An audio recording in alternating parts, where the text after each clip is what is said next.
നമ്മുടെ പണമായിരിക്കും എന്നൊക്കെ വിചാരിക്കും. പക്ഷെ അതെല്ലാം ശരിയാണ്, അതെല്ലാം ഒരു ഭാഗമാണ്, അതെല്ലാം ഒരു അംശമാണ്. എന്നാൽ സർവശക്തനായ യേശു ക്രിസ്തുവിനെ അറിയുകയാണ് നമ്മുടെ ജീവിതത്തിൻ്റെ ഏറ്റവും വലിയ ഭാഗ്യം. അടുത്തിരിക്കുന്നതോടെ യേശുവിനെ അറിയുകയാണ് ഏറ്റവും വലിയ ഭാഗ്യം. അടുത്തിരിക്കുന്നതോട് പറഞ്ഞ് അകലെ ഇരിക്കുന്നവരൊന്ന് കയറി വരാമോ? ഒന്ന് കയറി വരും പ്ലീസ്. ഏറ്റവും അകലെ ഇരിക്കുന്നവരൊന്ന് കയറി വരും. കർത്താവിനെ എന്തൊക്കെയോ നിങ്ങളോട് സംസാരിക്കാൻ. ശക്തനായ ദൈവം, പിതാവായ ദൈവം, യേശു ക്രിസ്തു, പരിശുദ്ധാത്മാവ്. യേശുവിന്റെ പ്രാർത്ഥനയ്ക്കനുസരിച്ച് പിതാവ് ഉത്തരം നൽകി. അതിന്റെ ഫലമായി പരിശുദ്ധാത്മാവ് നമ്മുടെ ഇടയിൽ വന്നു. എന്നാൽ പരിശുദ്ധാത്മാവിനെ ആദ്യം നിങ്ങൾക്ക് വേണ്ടി ചെയ്യുന്നത് ദൈവ സാന്നിധ്യം നിങ്ങളിൽ എത്തിക്കുകയാണ്. പരിശുദ്ധാത്മാവ് ചെയ്യുന്നത് ഏറ്റവും വലിയ പ്രധാനപ്പെട്ട കാര്യം. ഈ ദൈവ സാന്നിധ്യമാണ് നമ്മൾ പറയുന്നത്. ഭയങ്കര അഭിഷേകമാണല്ലോ എന്നൊക്കെ പറയില്ലേ? നമ്മൾ ധ്യാനങ്ങളിൽ പോകുമ്പോൾ പറയാലോ ഭയങ്കര അഭിഷേകമായിരുന്നു. അറിയാം, അഭിഷേകമില്ലായിരുന്നു, ദൈവം എന്നെ തൊട്ടുന്ന് തോന്നുന്നതൊക്കെ പറയാറില്ലേ? അപ്പോൾ സർവശക്തനായ ദൈവത്തിന്റെ സാന്നിധ്യം ഈ ഭൂമിയിൽ കൊണ്ടുവരുന്നത് മറ്റാരുമല്ല, പരിശുദ്ധാത്മാവ്. അല്ലെങ്കിൽ സഹവാസം ചെയ്യുന്നവനാണ് പരിശുദ്ധാത്മാവ്. അതാണ് നമ്മൾ ബൈബിളിൽ കാണുന്നുണ്ട്, കുർബാനയിൽ കാണുന്നുണ്ട്. പിതാവായ ദൈവത്തിന്റെ സ്നേഹവും പുത്രനായ യേശു ക്രിസ്തുവിന്റെ കൃപയും പരിശുദ്ധാത്മാവിന്റെ സഹവാസം, അല്ലെങ്കിൽ സംസർഗം, അല്ലെങ്കിൽ കൂട്ടായ്മ എന്ന് പറയും. അപ്പോൾ കൊയ്നോനിയ, ഇതാണ് ഒരു മനുഷ്യൻ ഏറ്റവും ആവശ്യം. ഇവിടെ അവന് യഥാർത്ഥത്തിൽ പരിശുദ്ധാത്മാവിന്റെ സാന്നിധ്യം അനുഭവിക്കാൻ സാധിച്ചാൽ തീർച്ചയായിട്ടും അവന് സ്വർഗം ഉറപ്പാണ്. ഹല്ലേലൂയ. സ്വർഗത്തിന്റെ അവകാശിയാകാൻ എന്താണ് ചെയ്യേണ്ടത്? നിത്യജീവൻ. എന്താണ് നിത്യജീവൻ? യേശുവിനെ സ്വന്തം രക്ഷിതാവും നാഥനുമായി സ്വീകരിക്കുകയും അവനുമായിട്ടുള്ള ഒരു പേഴ്സണൽ റിലേഷൻഷിപ്പ് നമ്മൾ കാത്തു സൂക്ഷിക്കുകയും ചെയ്യുന്നു. അതെങ്ങനെയാണ്?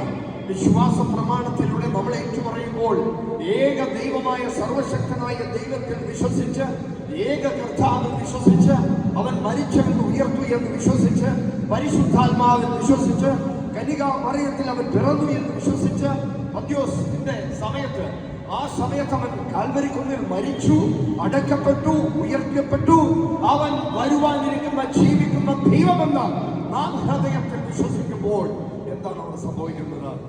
ഒരുവന്റെ ഉള്ളിൽ ദൈവം വസിക്കാൻ തുടങ്ങും. ഹല്ലേലൂയ. എന്നോട് ദൈവം മനുഷ്യന്റെ ശരീരത്തിൽ വസിക്കുന്ന ഏക ദൈവമേ ഉള്ളൂ, അവനാണ് യേശു ക്രിസ്തു.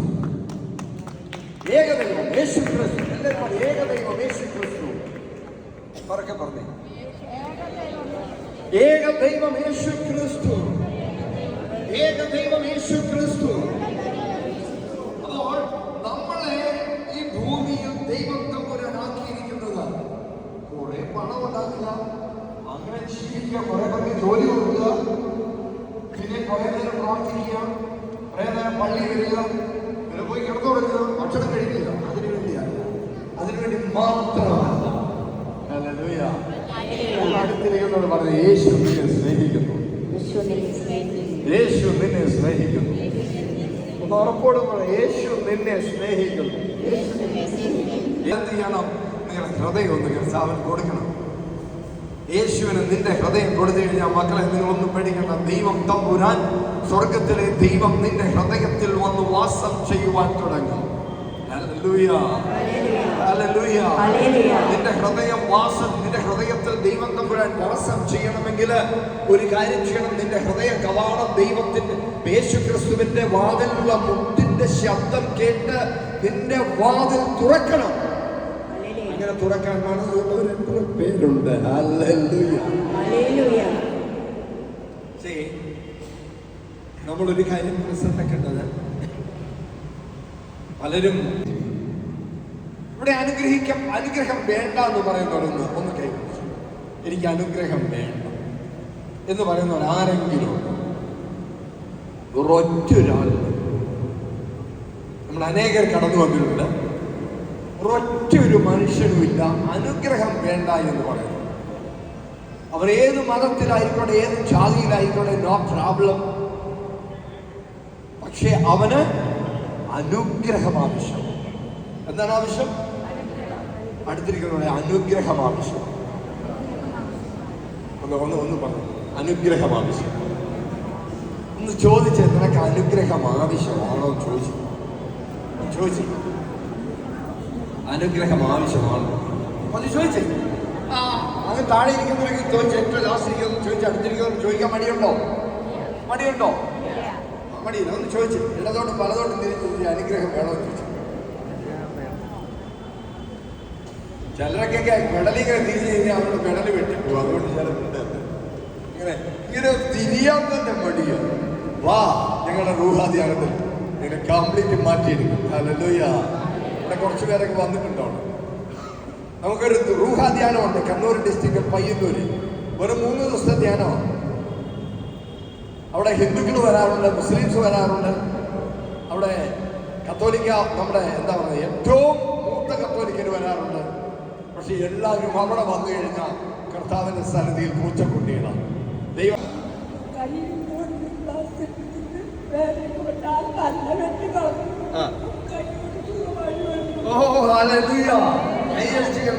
ഇന്നത് മുഴുവൻ അയച്ചത്. പൊളിച്ചല് വേദന അടുത്ത ധ്യാനത്തിന് എനിക്ക് സൗഖ്യം കിട്ടിയില്ലെങ്കിൽ എല്ലു പൊളിച്ച വേദന കുറെ വർഷങ്ങളായിട്ടുള്ളതാണ്. മനസ്സമാധാനവും കിട്ടും. നമുക്ക് ക്രിസ്തുവുമായിട്ട്, യേശുവുമായിട്ട്, പരിശുദ്ധാത്മാവുമായിട്ട് ഒരു ബന്ധം സ്ഥാപിക്കാൻ നിങ്ങൾക്ക് സാധിക്കും. Praise God. എനിവേ, അനുഗ്രഹം പ്രാപിക്കണമെന്ന് ആഗ്രഹമുള്ളവരെന്ന് കൈവന്നിച്ചേ. ഹല്ലേലൂയ. നിങ്ങളുടെ ബൈബിൾ ഉണ്ടോ? ആരെങ്കിലും ബൈബിൾ കൊണ്ടുവരുന്നുണ്ടോ? ഫോൺ നോക്കി വായിച്ചാലും. സങ്കീർത്തനം 1-ാമത്തെ അധ്യായം 1-ാമത്തെ വാക്യവും ഉറക്കെ വായിച്ചു. ആർക്കെങ്കിലും ഉണ്ടോ? അല്ലെങ്കിൽ ഞാൻ തന്നെ വായിക്കാം. ഒന്ന് വായിച്ചേ. നമ്മുടെ പാട്ടുകാരൻ വായിച്ചു. ആദ്യത്തെ സ്റ്റെപ്പ് എന്താ? ഈ പറയുന്ന ലൗകികപരമായി നടക്കുന്ന മനുഷ്യരുടെ കൂടെ സഹവസിക്കാതിരിക്കുകയും യേശുക്രിസ്തു എന്ന വിജയാളിയുടെ കൂടെ, പരിശുദ്ധാത്മാവെന്ന ശക്തന്റെ കൂടെ, ദൈവത്തിന്റെ കൂടെ വസിക്കുകയും ദൈവത്തെ സത്യത്തിലും ആത്മാവിലും ആരാധിക്കുകയും അവനെ 100% ആശ്രയിക്കുകയും ചെയ്താൽ നിന്റെ ഭവനത്തിൽ നിന്നും അനുഗ്രഹം വിട്ടുമാറുകയില്ല. അനുഗ്രഹം നിന്റെ ഭവനത്തിൽ നിന്നും വിട്ടുമാറില്ല. ശാപത്തിൽ നിന്നും പകരം, രോഗത്തിൽ നിന്നും പകരം, പട്ടിണിയുടെ പകരം ദൈവത്തിന്റെ സമൃദ്ധി, ദൈവത്തിന്റെ അധികാരം, ദൈവത്തിന്റെ സമാധാനം, ദൈവത്തിന്റെ ശക്തി, പരിശുദ്ധാത്മാവിന്റെ സാന്നിധ്യം നിന്റെ ഭവനത്തിൽ നിന്നും വിട്ടുപോകില്ല. ഈ വ്യവസ്ഥയിൽ മാത്രമാണ് ചെയ്യേണ്ടത്. ഈ വ്യവസ്ഥയിൽ നീ പാലിച്ചാൽ, ഡോക്ടർമാരുടെ അടുത്ത് നിങ്ങളെ രോഗികൾ കടന്നു ചെല്ലുമ്പോൾ ഡോക്ടർമാർ ചില കാര്യങ്ങൾ പറഞ്ഞു, പ്രത്യേകിച്ചും ആയുർവേദിക് ഡോക്ടർമാരാണ്. അവർ പറയും പഥ്യമുണ്ട്, ഇറച്ചി കഴിക്കരുത്, മീൻ കഴിക്കരുത്, മുട്ട കഴിക്കരുതെന്നൊക്കെ പറയും. നിങ്ങൾ അതുപോലെ കഴിച്ചിട്ട് നിങ്ങൾ ആ മരുന്നും കൂടെ കഴിക്കുവാണെങ്കിൽ രോഗം മാറത്തില്ല. അതിന് കാരണം എന്താ? ഡോക്ടർ ഉപദേശിച്ച കാര്യം എന്ത് ചെയ്തില്ല? പറഞ്ഞില്ല, അല്ലെങ്കിൽ അനുസരിച്ചില്ല. അവൻ അനുസരിക്കാത്തതുകൊണ്ട് അവന്റെ രോഗം മാറി. അപ്പോൾ നിങ്ങൾ അതുപോലെ തന്നെ ചെയ്യുകയാണെങ്കിൽ ചിലപ്പോൾ രോഗം മാറും. എന്ന് പറഞ്ഞാൽ അനുഗ്രഹം വേണമെങ്കിൽ ദൈവത്തിന്റെ വചനം എന്തു പറയുന്നു അത് തന്നെ നിങ്ങൾ ചെയ്തിരിക്കണം. കർത്താവിന്റെ വചനം പറയുന്നതാണ്. ചേച്ചി, കർത്താവിന്റെ വചനം എന്താ പറയുന്നത്? ചേച്ചി ശ്രദ്ധിക്കുക. സഭയെയും ഒക്കെ കുറ്റം പറഞ്ഞ് വിമർശിക്കുന്നവരുടെ കൂടെ വസിച്ചാൽ നിന്റെ ഉള്ള അനുഗ്രഹം പോകും മക്കളെ. അതുകൊണ്ട് അവരെ കുറിച്ചാണ് 1-ാമത്തെ സങ്കീർത്തനത്തില് വളരെ 1-ാമത്തെ വാക്യം മുതൽ തന്നെ അത് രേഖപ്പെടുത്തിയിരിക്കുന്നു. പരിഹാസികൾ എന്ന് വിളിക്കുന്നവരാരാണ്? വിമർശിക്കുന്നവരാണ്. എന്തിനാ അവർ വിമർശിക്കുന്നത്? കാരണം അതിലൂടെ അവർ പണം ഉണ്ടാക്കിയാണ്. പക്ഷെ നമുക്ക് സർവശക്തനായ ദൈവത്തിന് യേശു ക്രിസ്തുവിനെ ഒരു തെറ്റും ചെയ്യാതെ അവനെ ക്രൂശിൽ തറച്ച് കൊന്നു. എന്നോട് പറയും ബ്ലാസ്ഫേമി ഓഫ് ഗോഡ്. അവൻ ദൈവത്തിനെ പോലെയാകുന്നു, അവൻ ദൈവമായി മാറി എന്ന് പറഞ്ഞ് അത് തെറ്റാണെന്ന് സ്ഥാപിച്ച് അന്ന് യഹൂദരായ പുരോഹിതന്മാര് റോമൻ പടയാളികൾക്ക് വിട്ടുകൊടുത്തു. അങ്ങനെ യേശു ക്രിസ്തുവിനെ കാൽവരി കുന്നിൽ ക്രൂശിന്മേൽ തറച്ചു കൊല്ലുകയാണ്. ഒരു കണക്കിൽ അത് വലിയ അനുഗ്രഹമായി മാറി. പക്ഷെ മാനുഷികമായി ചിന്തിക്കുകയാണെങ്കിൽ യേശു ക്രിസ്തുവിന്റെ കുരിശ് നോക്കിയിട്ട് പലരും പറയാറുണ്ട് അവനൊരു പരാജയനാണല്ലോ എന്ന്. ക്രൂശിൽ അവനെ തറച്ചു കൊന്നു. കാരണം അവൻ വലിയ അത്ഭുതങ്ങളും അടയാളങ്ങളും ഈ ഭൂമിയിൽ ചെയ്തു. മരിച്ചവനെ ഉയർപ്പിച്ചു, കുരുടന് കാഴ്ച കൊടുത്തു, ചെകിടനെ കേൾപ്പിച്ചു, ഉടനെ നടത്തി, കടലും പേമാരിയും നിർത്തി, കടലിന്റെ മുകളിൽ നടന്നു. ഇത്രയൊക്കെ ചെയ്തിട്ടും അവസാനം അവൻ പരാജയപ്പെട്ടല്ലോ എന്ന് ചില പണ്ഡിതർ ചോദിക്കാറുണ്ട്. എന്ത് പരാജയമാണ്? കുരിശുമരണം.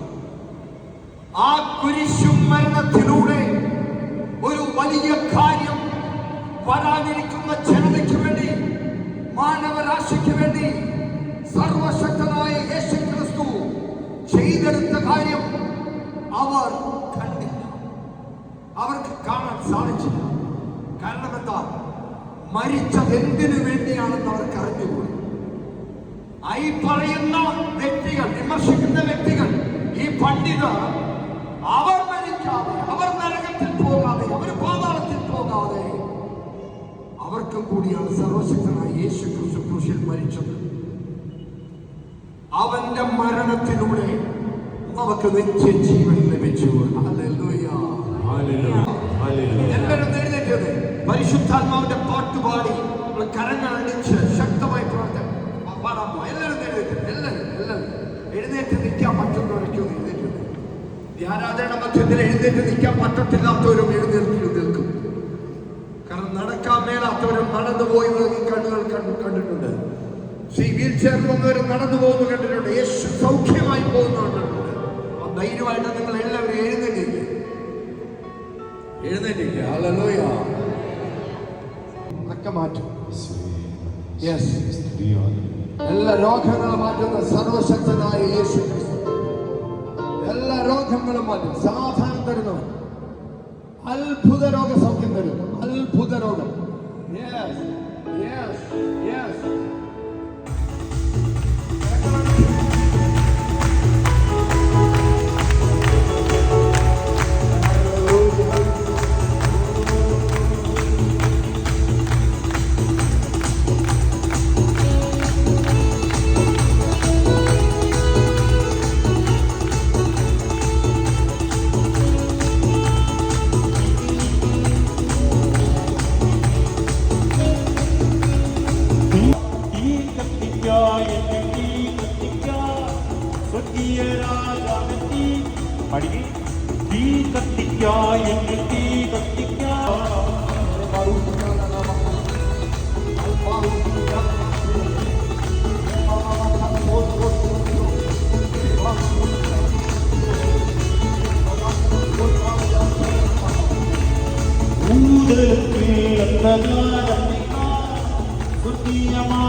Ghost. Fire of the Holy Ghost. Fire of the Holy Ghost. എന്നെയും എനിക്കുള്ള സകലത്തെയും യാഗമായി അർപ്പണം ചെയ്യുന്നു ഞാൻ. എന്നെയും എനിക്കുള്ള സകലത്തെയും യാഗമായി അർപ്പണം ചെയ്യുന്നു. പഠിക്കെ എന്നെയും എനിക്കുള്ള സകലത്തെയും യാഗമായി അർപ്പണം ചെയ്യുന്നു. തലമുയർത്തി തീ കത്തിക്കാൻ എന്നെ തീ കത്തിക്കാൻ സ്വർഗീയ രാജാവ് തീ കത്തിക്കാൻ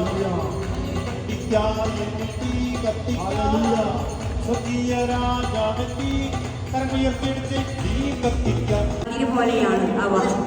ഇങ്ങനെയല്ല, കാറ്റ് വരുന്ന കുതിര പോലെയാണ്.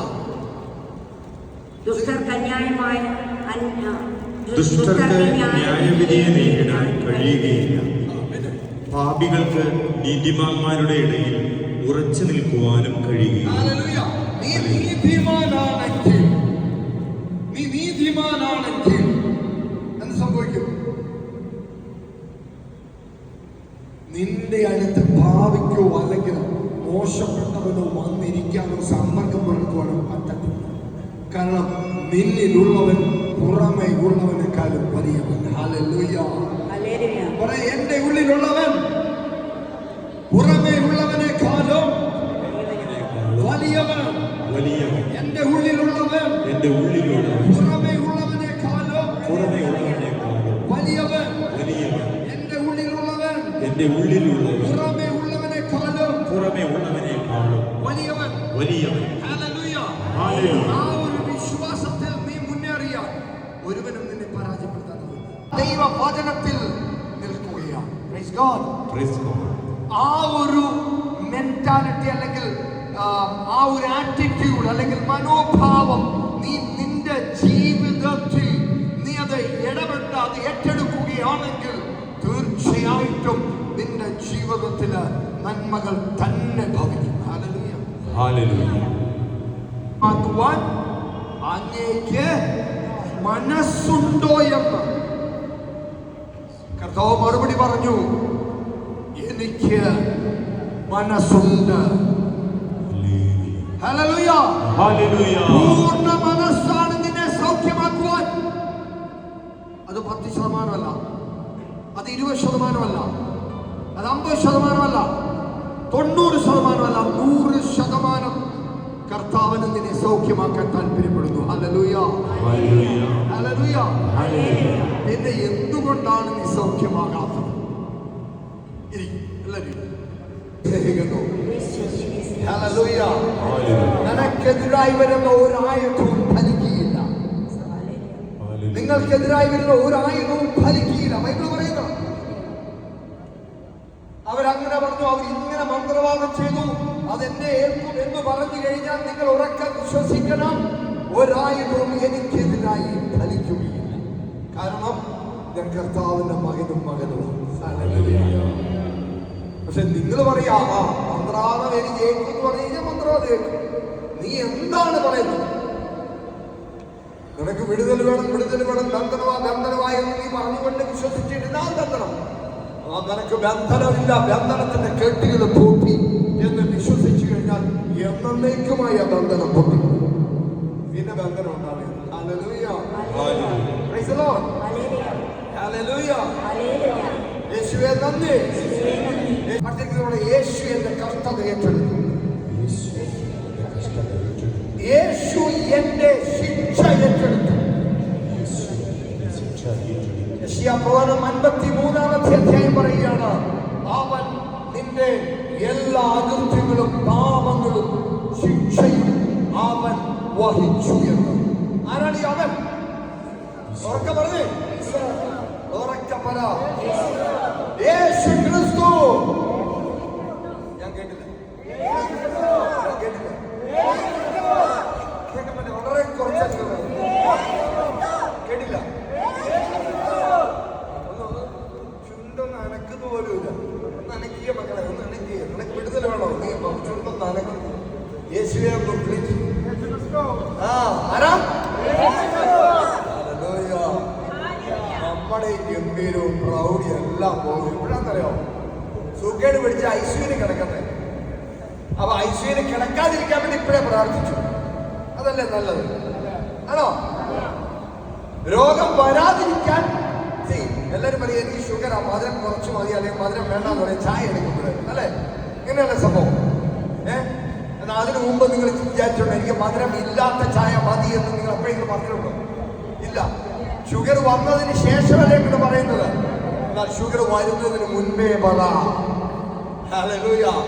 ഐസിയുയിൽ പോയി കിടക്കുന്നതിന് മുൻപ് തന്നെ പുത്തമ്പള്ളി വന്ന് ഈ ധ്യാനം കൂടി കർത്താവിനെ ഒന്ന് സ്തുതിക്ക്. ഹല്ലേലൂയ. എനിക്ക് രോഗം വരില്ല, അല്ലെങ്കിൽ രോഗം വരുന്നതിന് മുമ്പ് തന്നെ ഞാൻ ദൈവത്തെ ആരാധിക്കുന്നു. I can give you assurance by the grace of God, according to the word of God. ഉറപ്പിച്ചു വിശ്വസിക്കുക. അത് ചരിത്രം തിരുത്തി കുറിക്കുന്ന ഒരു സംഭവമായിരിക്കും. എനിക്ക് വേണ്ടത് കർത്താവിന് മനസ്സുണ്ട്, നിങ്ങൾക്ക് മനസ്സുണ്ട്. അതാണ് വേണ്ടത്. കുഷ്ഠരോഗി പറഞ്ഞ കർത്താവിന്റെ അടുത്ത് വന്നിട്ട് പറഞ്ഞു എനിക്ക് മനസ്സ്, കർത്താവിന് മനസ്സുണ്ടോ എന്ന്. പറഞ്ഞേ എനിക്ക് മനസ്സുണ്ട്. അപ്പൊ ഞാൻ നിങ്ങളോട് പറയാം, കർത്താവിന് 100% നിങ്ങളെ സൗഖ്യമാക്കാൻ മനസ്സുണ്ട്. നിങ്ങൾക്ക് മനസ്സുണ്ടോ? നിങ്ങൾക്ക് മനസ്സുണ്ടോ? എന്നാ ഒന്ന് കർത്താവിനോട് ഹൃദയം തുറന്നൊന്ന് പറഞ്ഞ് കൈകളിങ്ങനെ വിരിച്ചിട്ട് പറഞ്ഞ് എന്റെ യേശുവേ എന്നൊന്ന് സ്പർശിക്കണമേ, എന്നെ ഒന്ന് വിശ്വസിക്കണമേ, എന്നെ ഒന്ന് സന്ദർശിക്കണമേ, എന്നെ ഒന്ന് സന്ദർശിക്കണമേ, എന്നെ ഒന്ന് സന്ദർശിക്കണമേ, എന്നെ ഒന്ന് സന്ദർശിക്കണമേ. ഹല്ലേലൂയ. ഹല്ലേലൂയ. അപ്പോൾ ഞാൻ നേരത്തെ പറഞ്ഞ ധർമ്മക്കാരനെ പോലെ അല്ല ആകേണ്ടത്. അവനെ പോലെ ആയിക്കഴിഞ്ഞാൽ നമുക്ക് സ്വർഗരാജ്യം നഷ്ടപ്പെടും. കർത്താവ് ഒരു പൂർണ്ണമായിട്ടും നമുക്ക് നിത്യജീവൻ തന്നാൽ നമ്മുടെ ജീവൻ മുഴുവനും കർത്താവിന് കൊടുക്കാൻ ബാധ്യസ്ഥനാണ്. ഹല്ലേലൂയ. നമ്മുടെ ജീവിതം മുഴുവനും കൊടുക്കാൻ ബാധ്യസ്ഥനാണ്. ഹല്ലേലൂയ. ഹല്ലേലൂയ. ഹല്ലേലൂയ. ഹല്ലേലൂയ. നിങ്ങൾ പറഞ്ഞ എന്റെ കുഴിഞ്ഞ കണ്ണുകള്, പറഞ്ഞേ എന്റെ കുഴിഞ്ഞ കണ്ണുകള്, കാഴ്ചയില്ലാത്ത കണ്ണുകൾ, എന്റെ യേശുനാഥൻ ജീവൻ വെപ്പിക്കുന്നു, ജീവൻ വെപ്പിക്കുന്നു. അസ്ഥി കൂമ്പാരത്തിനോട് എസെക്കിയേലിനോട് കൽപ്പിച്ചു, ഈ അസ്ഥി കൂമ്പാരങ്ങൾ ഒരു വലിയ പട്ടാളമായി മാറട്ടെ എന്ന്. അസ്ഥി കൂമ്പാരം മുഴുവനും വലിയ ഒരു സേനയായി മാറ്റുവാൻ കഴിവുള്ള ദൈവമാണ് നമ്മുടെ ദൈവം. ഇല്ലാത്തതിനെ വിളിച്ചു വരുവാൻ കഴിവുള്ളവനാണ്. സൂര്യൻ എവിടെയായിരുന്നു? സൂര്യനെ വിളിച്ചു വരുത്തി, ഭൂമിയെ വിളിച്ചു വരുത്തി നിർമ്മിക്കുവാൻ ശക്തനാണ്. കണ്ണിലെ കൃഷ്ണമണി ഇല്ലെങ്കിൽ കൃഷ്ണമണി നിർമ്മിച്ചു കൊടുക്കുവാൻ ശക്തനാണ് യേശു ക്രിസ്തു. ഹല്ലേലൂയ. നിർമ്മിച്ചു കൊടുക്കുവാൻ ശക്തനാണ് യേശു ക്രിസ്തു. ഹല്ലേലൂയ. ആ യേശു എന്നും ജീവിക്കുന്നു. ആ യേശു നിന്നിൽ ജീവിക്കുന്നു, എന്നിൽ ജീവിക്കുന്നു. ആ യേശുവിൽ വിശ്വസിച്ചാൽ നീയും നിന്റെ കുടുംബവും രക്ഷ പ്രാപിക്കും. ഇന്ന് വരികയാണെങ്കിൽ ശ്രദ്ധിക്കുക, യേശു ക്രിസ്തു ഇന്ന് വന്ന് നിന്നെ എടുത്തുകൊണ്ട് പോവുകയാണ്, സഭയെ എടുത്തുകൊണ്ട് പോകും. എന്നാൽ കുറെ ക്രിസ്ത്യാനികളെ അവൻ എടുത്തുകൊണ്ട് പോവുകയാണ്. ഈ ഭൂമിയിൽ ഇട്ടേക്കും. 7 വർഷം മഹോദ്രവകാലമുണ്ട്. Great tribulation. മരിക്കണമെന്ന് നിങ്ങൾ വിചാരിക്കും, പക്ഷെ നിങ്ങൾക്ക് മരിക്കാൻ പറ്റത്തില്ല. കഠിനമായ മാരകമായ രോഗം വന്ന വേദനയാൽ നിങ്ങൾ കിടന്ന് പുളയും. ഒന്ന് മരിച്ചാൽ മതിയെന്ന് നിങ്ങൾ ആഗ്രഹിക്കും, നടക്കുകയില്ല. അത്രയ്ക്കും പീഡനമായ ഏറിയ ഒരു 7 വർഷക്കാലം. അതിനുശേഷം യേശു കൊണ്ടുപോയ കുറെ ആൾക്കാരുണ്ടല്ലോ, അവരെ കൊണ്ട് ഇങ്ങോട്ട് വരും. 1000 വർഷം ഈ ഭൂമിയിൽ അവൻ വാഴും, നിന്നോടും എന്നോടും ഒപ്പം. ഹല്ലേലൂയ. ഹല്ലേലൂയ. ഹല്ലേലൂയ. ഹല്ലേലൂയ. ഇതൊക്കെ കെട്ടുകഥകളും. ദൈവത്തിന്റെ വലിയ കോപം വരാൻ പോകുന്നു, ജലപ്രളയം വരാൻ പോകുന്നു. നിങ്ങളെല്ലാവരും ഈ ബോട്ടിൽ കയറുക, കപ്പലിൽ കയറുക, രക്ഷപ്പെടുക.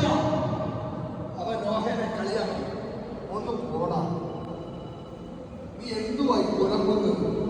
നീ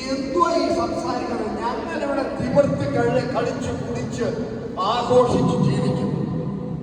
പെട്ടെന്ന് മഴ പെയ്യാൻ ആരംഭിച്ചു, പ്രളയം ആരംഭിച്ചു. ഈ ലോകം മുഴുവനും ആ പ്രളയത്തിൽ മുങ്ങിപ്പോയി. നോഹയുടെ പെട്ടകവും അവന്റെ വേണ്ടപ്പെട്ടവരും കുറച്ച് മൃഗങ്ങളും ഒഴികെ എല്ലാം നഷ്ടമായി, ചത്തൊടുങ്ങി. എന്തോ പറ്റി?